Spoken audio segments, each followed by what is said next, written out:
BA part first year Hindi साहित्य की government college Kolayat की तरफ से इस ऑनलाइन वीडियो कक्षा में मैं आपका स्वागत करता हूं। बीए पार्ट फर्स्ट ईयर के सेकंड पेपर में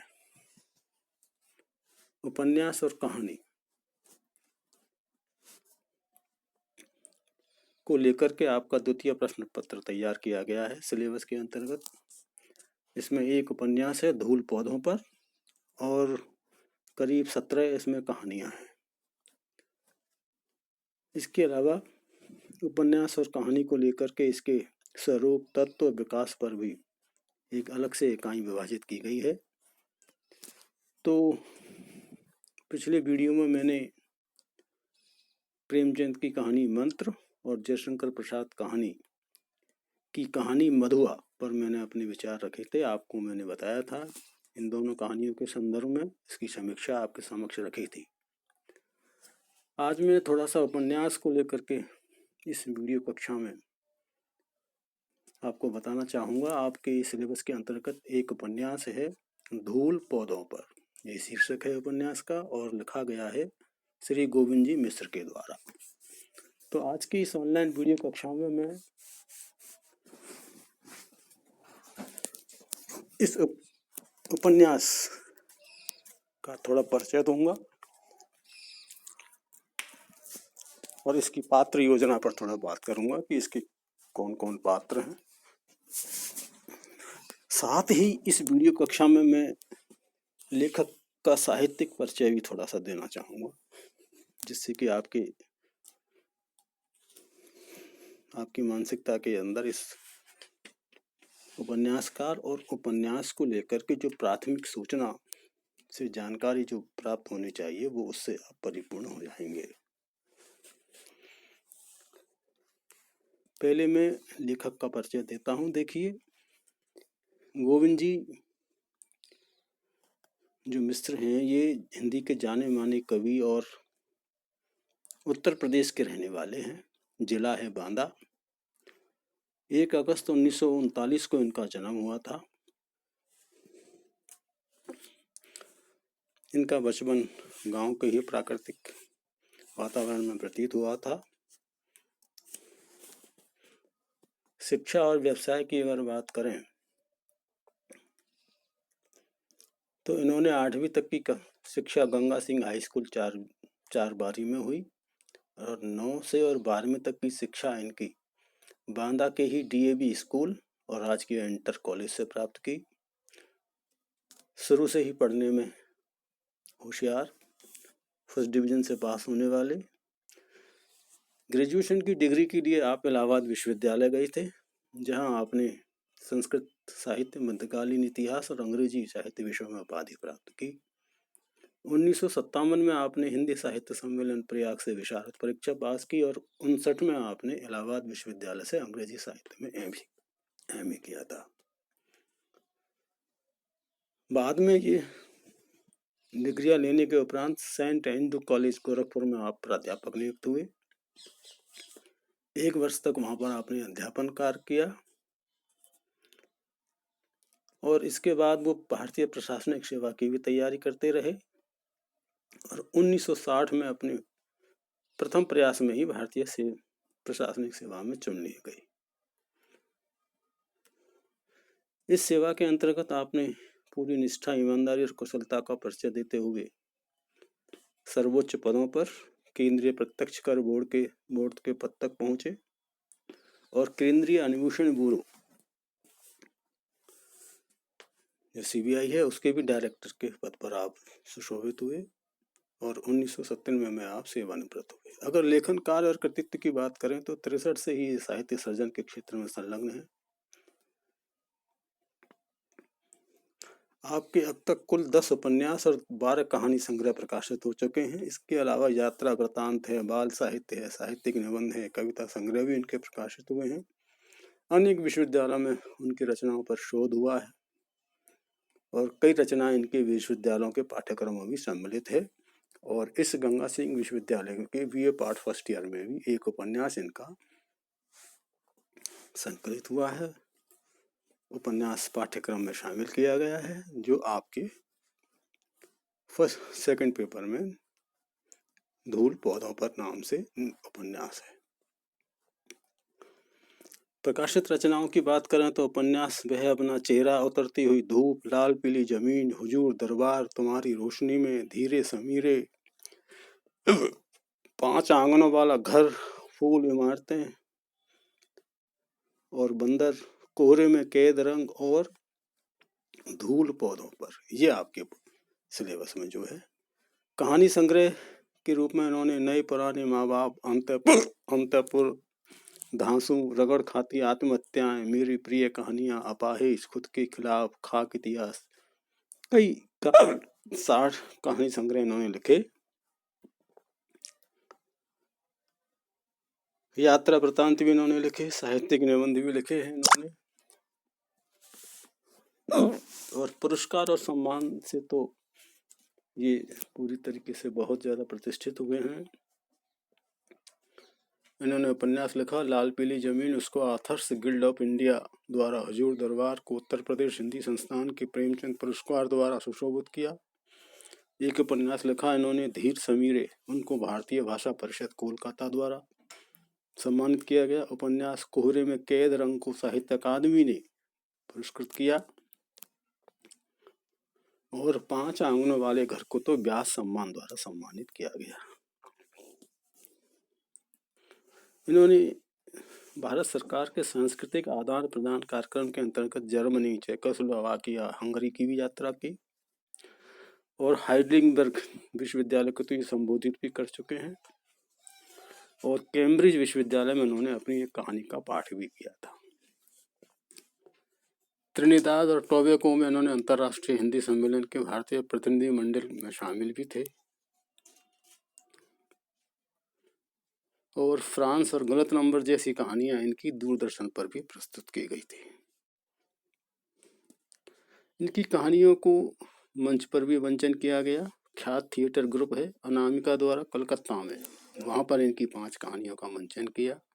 13 कहानियों पर दिल्ली दूरदर्शन द्वारा दृष्टांत शीर्षक के अंतर्गत सीरियल के रूप में प्रस्तुत किया गया था।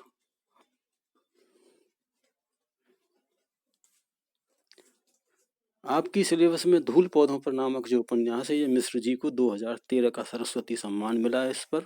और 1991 में डॉक्टर हरिवंश राय बच्चन के बाद इस सम्मान को प्राप्त करने वाले आप हिंदी के दूसरे साहित्यकार हैं। और यह उपन्यास इनका 2008 में प्रकाशित हुआ, जो आपके सिलेबस में है। अब मैं चर्चा करूंगा धूल पौधों पर जो उपन्यास है, इसमें कौन कौन से पात्र हैं, क्योंकि बिना पात्रों को जाने आप इस उपन्यास की कथा वस्तु को इससे जुड़ नहीं पाएंगे, समझ नहीं पाएंगे। तो इसमें लगभग 10-12 पात्र हैं। है तो एक सामाजिक उपन्यास ही है। नाम गोविंद मिश्र जी।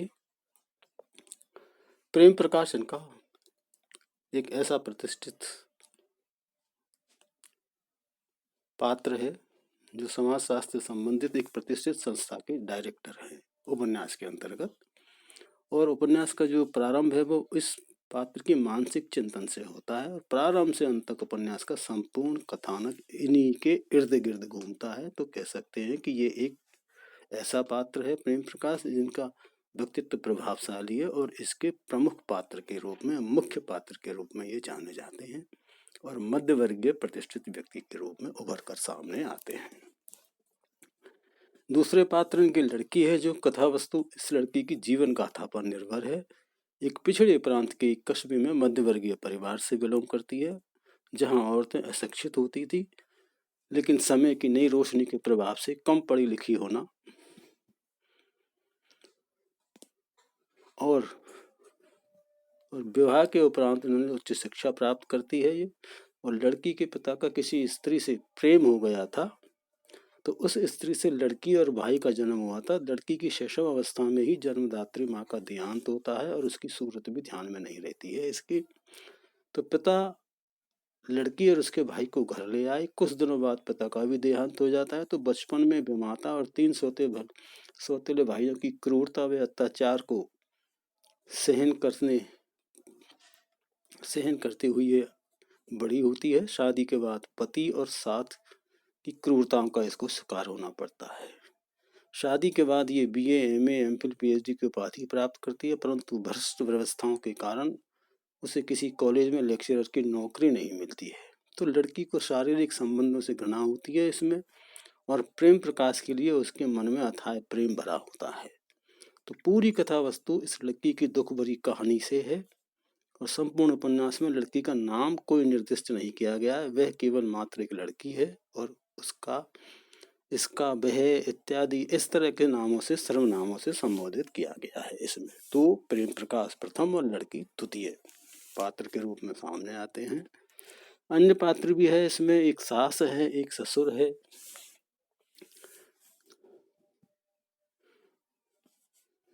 सास है, जो इस लड़की की सास है, वह चोट खाई हुई बाघिन के समान रहती है। वह ब्लड प्रेशर, डायबिटीज की पेशेंट है। जिस प्रकार से सास और बहू के बीच में जो खींचातानी रहती है, उससे यहाँ उपन्यासकार ने परिचय कराया है। दिन भर वह छोटे मोटे कामों में लगी रहती है, अपनी दुर्दशा पर रोती रहती है, पिटती रहती है, और वह अपनी बहू पर अग्निबाण चलाती रहती है। एक ऐसा सास का जो कैरेक्टर है वो इस उपन्यास में इस तरह का। एक ससुर है लड़की का, जो रिटायर व्यक्ति है, जो समय से पहले ही बूढ़ा हो जाता है। समय को व्यवस्थित रखने वाला, 4 बजे उठना, 5 बजे कुत्ते को घुमाने के लिए ले जाना, नहाना, नहाने के बाद घंटे पूजा पाठ में रहना, बोलना नहीं।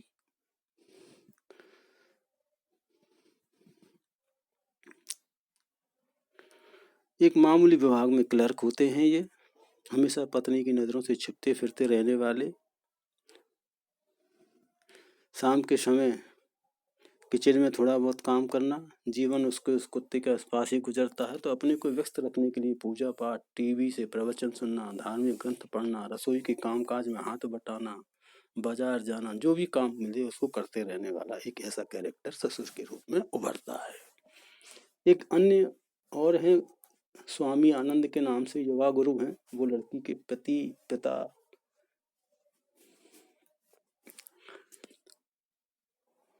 ऐसा पात्र है ये, जो ज्योतिष की भी पढ़ाई करके उपाधि प्राप्त करते हैं। पूरे कथानक में ये क्या है, उसके पाखंड, आडंबर और वासना के साथ प्रस्तुत होते हैं।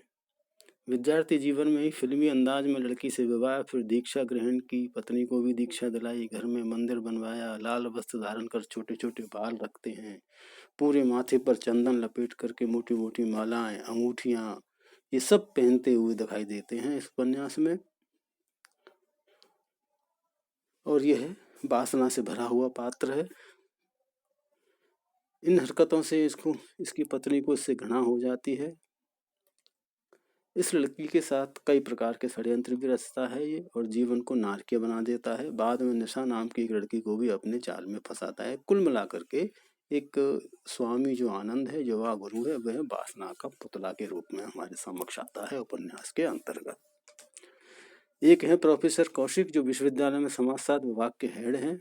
उच्च शिक्षा के क्षेत्र में भ्रष्टाचार के प्रतीक हैं। छात्राओं का यौन शोषण और अर्थ शोषण करते हैं। पैसे के अनुसार छात्रों की योग्यताओं का निर्धारण करने वाला पात्र दिखाई देता है।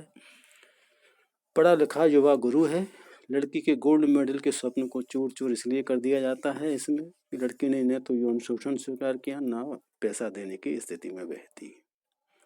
तो पैसे के बल पर करुणा को यूनिवर्सिटी टॉप करवाने वाला ये पात्र प्रोफेसर कौशिक हमारे समक्ष उपस्थित होता है उपन्यास में।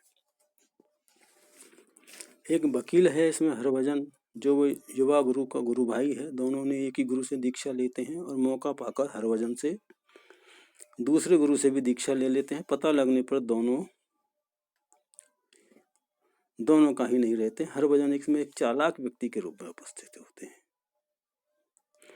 जब इनकी कहीं भी नौकरी नहीं लगती है तो कानून की पढ़ाई करके ये वकील बड़े आसानी से बन जाते हैं, और मुवक्किलों के विरोधियों से भी मिलकर पैसे ऐंठ लेने का इनका काम इस उपन्यास में दिखाई देता है। तो वकील हरभजन जो है अवसरवादी के रूप में और भ्रष्ट वकील के रूप में समक्ष हमारे प्रस्तुत होते हैं। एक निशा है इसमें, निशा साधारण कदकाठी और रूप स्वरूप वाली लड़की है। माँ बाप उसकी शादी की चिंता को लेकर युवा गुरु के पास कुंडली दिखाने जाते हैं। युवा गुरु झूठ बोलते हैं। 3 वर्ष इसकी शादी का योग नहीं है और फिर धीरे धीरे अपनी चतुराई और चालाकी से उसे अपने चंगुल में फंसा लेते हैं। एक अन्य पात्र है सिद्धार्थ। युवा गुरु और लड़की का पुत्र है वह। लड़की की पढ़ाई और भविष्य की सोचकर लड़की को कई बार विपरीत परिस्थितियों में भी समझौते करने पड़ते हैं। घोर अपमान और मानसिक यातना झेलनी पड़ती है। सत्येंद्र उसकी पत्नी भी है। इसमें लड़की के ससुर द्वारा गोद लिया और पुत्र है सत्येंद्र और उसकी पत्नी पुत्रवधू है ना। तो लड़की की सास के तानों व अत्याचारों से दुखी होकर ये दोनों ही आत्महत्या कर लेते हैं। तो एक और है इसमें रत्नेश आनंद जो युवा गुरु का प्रिय शिष्य है। एक अनूपानंद है, वो भी युवा गुरु के दीक्षा गुरु है।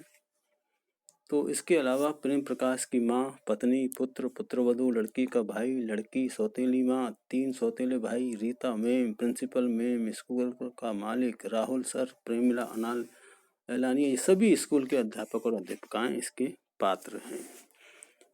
तो कहने का मतलब यह है कि उस उपन्यास में करीब 10-15 पात्र हैं।